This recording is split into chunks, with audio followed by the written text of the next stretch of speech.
ఏపీలో ఇప్పుడు ఏం నడుస్తుందిరా నాయన అంటే లిక్కర్ స్కామ్ అంట. అదేవిధంగా నటి జత్వాని ఆమెకు సంబంధించి ఇష్యూస్ని బాగా తెలుగుదేశం పార్టీ వాళ్ళు హైలైట్ చేస్తున్నారు. ఏదైతే వీళ్ళు టీసీఎస్ కంపెనీకి ఇచ్చేటువంటి భూముల వ్యవహారం, అదేవిధంగా ఆ ఉర్సా వాళ్ళకి ఇచ్చేటువంటి భూముల వ్యవహారం బాగా ప్రజల్లోకి నెగిటివ్గా వెళ్ళిపోయింది. బాగా డెప్త్గా వెళ్ళేలోపు కూటమి ప్రభుత్వం బాగా మేల్కొన్నట్టుగా ఉంది. ఎలాగైనా సరే మ్యాటర్ని డైవర్ట్ చేయాలని చెప్పేసి ఇప్పుడు లిక్కర్ స్కామ్ అంట. అదేవిధంగా నటి జత్వాని కేసుని మళ్ళీ తెర మీదకి తీసుకొచ్చి తెగ హడావుడి చేస్తున్నారు. ఈ మధ్యలో మన విజయసాయి రెడ్డి గారి ట్వీట్లు, తర్వాత ఆయనకి తెలుగుదేశం పార్టీ వాళ్ళు రీట్వీట్లు, తర్వాత ఆయనకి మళ్ళీ కౌంటర్లో అబ్బో నా సామిరంగా బీభత్సంగా నడుస్తుందిలే. ఒకవైపు సోషల్ మీడియాలో ఎలా నడుస్తుంటే మరోవైపు ఎల్లో మీడియాలో బాగా గట్టిగా పిఎస్ఆర్ ఆంజనేయులు, నటి జత్వాని అరెస్టు, ఏపీసీఐడి ఆ వ్యవహారం అలా పోతుంది. ప్రజల్లోకి బాగా ఈ మ్యాటర్ని తీసుకెళ్తున్నారు తప్ప ఆ టీసీఎస్ కంపెనీకి భూములు ఇచ్చింది ఫ్రీగా, అదేవిధంగా ఉర్సా కంపెనీ ఆ భాగవతం దాని వెనుక ఎవరున్నారు, ఇవన్నీ బాగా హైలైట్ అయ్యేలోపు ఎలాగైనా సరే మ్యాటర్ డైవర్ట్ చేయాలని చెప్పేసి విజయసాయి రెడ్డి గారిని దింపినట్టుకున్నారు కూటమి ప్రభుత్వం. ఆయన ఒక ట్వీట్ చేశాడు అయ్యా. ఏమనంటే ఏపీ లిక్కర్ స్కామ్లో నా పాత్ర విజిల్ బ్లోయర్, తప్పించుకునేందుకు దొరకని దొంగలు నా పేరును లాగుతున్నారు. ఏ రూపాయి నేను ముట్టలేదు. లిక్కర్ దొంగల బట్టలో సగమే విప్పారు. వారి మిగతా బట్టలు విప్పేందుకు నేను పూర్తిగా సహకరిస్తాను అని చెప్పేసి ఆయన ట్వీట్ చేశాడు. దానికి చింతకాయల అయ్యన్నపాత్రుడు గారి కుమారుడు విజయ్ చింతకాయల అయ్యన్నపాత్రుడు ఆయనకి కౌంటర్గా మరొక ట్వీట్ చేశాడు. ఆయన ఏమంటాడంటే, విజయ్ నువ్వు విజిల్ బ్లోవర్వి కాదు, క్రైమ్ బ్లోవర్వి విజయసాయి రెడ్డి. విశాఖ సర్క్యూట్ హౌస్లో కూర్చొని నువ్వు చేసిన డిస్టిలరీల దందా, తయారు చేయించిన నకిలీ మద్యం గురించి నాకు తెలుసు. త్వరలోనే ఆ బాధితులు సిఐడికి కంప్లైంట్ ఇచ్చి నీ బట్టలు ఇప్పడానికి సిద్ధంగా ఉన్నారు, తస్మాత్ జాగ్రత్త అని చెప్పేసి చింతకాయల విజయ్ ఆయన విజయసాయి రెడ్డి గారికి కౌంటర్ కూడా ఇచ్చాడు. అదేవిధంగా విజయసాయి రెడ్డి గారు ఎవరి బట్టలు ఇప్పుతాడో మనకైతే తెలియదు, కానీ ఈయన బట్టలు మాత్రం తెలుగుదేశం పార్టీ వాళ్ళు ఇప్పేస్తున్నారు. ఎవరి బట్టలో విప్పడానికి పూర్తిగా సహకరిస్తా అని చెప్పేసి అంటున్నాడో మనకు తెలియదు, కానీ తెలుగుదేశం పార్టీ మాత్రం విజయసాయి రెడ్డి గారి బట్టలు ఇప్పడానికి సిద్ధంగా ఉంది. అది చూసుకోవాలి ఫస్ట్ ఆయన. అదేవిధంగా ఇక్కడ మెయిన్గా చెప్పాలంటే PSR Anjaneyulu IPS officer Mithun Reddy గారిని ఇరికించడానికి ఎన్నో ప్రయత్నాలు కూడా చేస్తున్నారు కూటమి ప్రభుత్వం. పిఎస్ఆర్ ఆంజనేయులు అంటే మాజీ సిఐడి ఆఫీసర్ అయిన ముంబై నటి జత్వాన్ని వేధించారని చెప్పేసి సీనియర్ ఐపీఎస్ అధికారి పిఎస్ఆర్ ఆంజనేయులు గారిని కూటమి ప్రభుత్వం అరెస్ట్ చేసిన సంగతి మనకు అందరూ కూడా తెలిసింది. ఈ పరిణామం మీద జగన్మోహన్ రెడ్డి గారు కూడా పిఎస్సీ మీటింగ్లో కూడా మాట్లాడాడంట. అదేవిధంగా ఇక్కడ సీనియర్ ఐపీఎస్ ఆఫీసర్ అయిన పిఎస్ఆర్ ఆంజనేయులు గారు ఆయన అరెస్ట్ చేయడం కూటమి కక్ష రాజకీయాలకి పరాకాష్ట అని కూడా మనం చెప్పుకోవాలి. ఇదే కేసులో మరో ఇద్దరు పోలీస్ అధికారుల పట్ల ప్రభుత్వ తీరును ఏపీ హైకోర్టు కూడా తప్పుపట్టింది.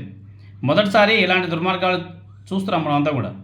ఒక వ్యక్తిని ఇరికించడానికి కేసులు క్రియేట్ చేస్తున్నారు, సాక్ష్యాలను కూడా సృష్టిస్తున్నారు. తప్పుడు మార్గంలో వ్యక్తులను ఎలాగైనా సరే అరెస్ట్ చేయాలని చెప్పేసి ఎన్నో కుట్రలు చేస్తుంది కూటమి ప్రభుత్వం. ఇక్కడ మెయిన్గా చెప్పాలంటే ఎంపీ మిథున్ రెడ్డి గారిని టార్గెట్ చేశారు.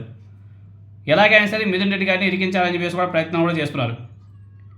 చాలా ప్రయత్నాలు చేశారు, చాలా చాలా చాలా చేస్తున్నారు, ఇంకా చేయబోతున్నారు కూడా.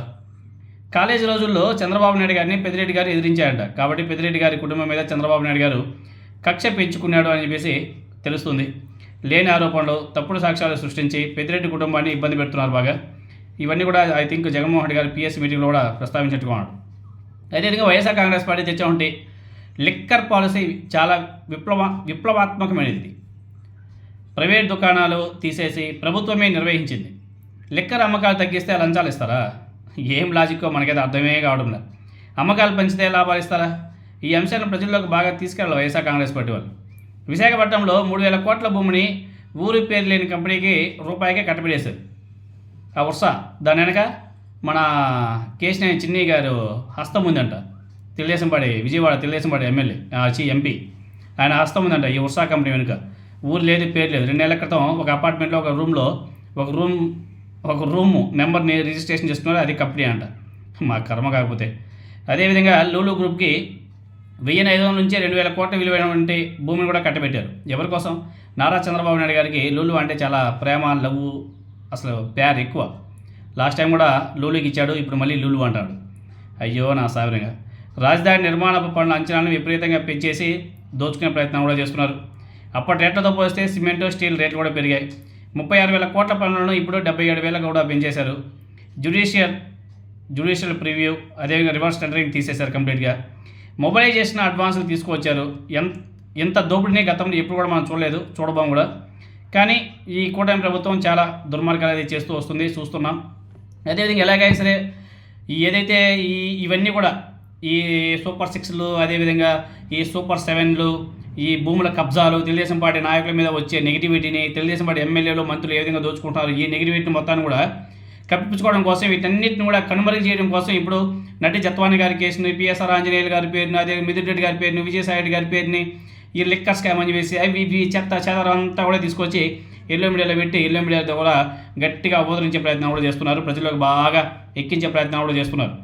దీని ఇంకా తెలిసినే కదా, ఎప్పుడైనా సరే తెలుగుదేశం పార్టీకి నెగిటివిటీని ప్రజల్లో నెగిటివిటీ వ్యతిరేకంగా ఎక్కడైనా సరే గట్టిగా వినపడిందంటే కూటమి ప్రభుత్వం కూడా దానికి తగ్గట్టుగానే ప్రయత్నం కూడా మొదలుపెట్టేస్తుంది. ఎలాగైనా సరే డైవర్షన్ పాలిటిక్స్ చేయాలి కాబట్టి ఇదిగో మళ్ళీ పిఎస్ఆర్ ఆంజనేయులు గారిని అరెస్ట్ చేసినట్టు వారు, ఆయన సీనియర్ ఐపీఎస్ ఆఫీసర్. ఏదో కొత్త కేసులు కొత్త ఏవో క్రియేట్ చేస్తారు, ఇరికించుతారు, ఏమోలే. ఇవన్నీ కూడా ప్రజలంతా కూడా గమనిస్తున్నారు, మర్చిపోయిన వీళ్ళు అనుకుంటున్నారు. ఎలాగైతే మ్యాటర్ డైవర్ట్ చేస్తున్నాం కదా, ప్రజలంతా కూడా వైఎస్ఆర్ కాంగ్రెస్ పార్టీ మీద నెగిటివ్గా ఉంటారులే అనేసి అనుకుంటున్నారు. ఈ ఎఫెక్ట్ 5 years తర్వాత బాగా చాలా స్పష్టంగా కనబడుతుంది. ఆ రోజు వరకు మనం వెయిట్ చేయాలి అంతే.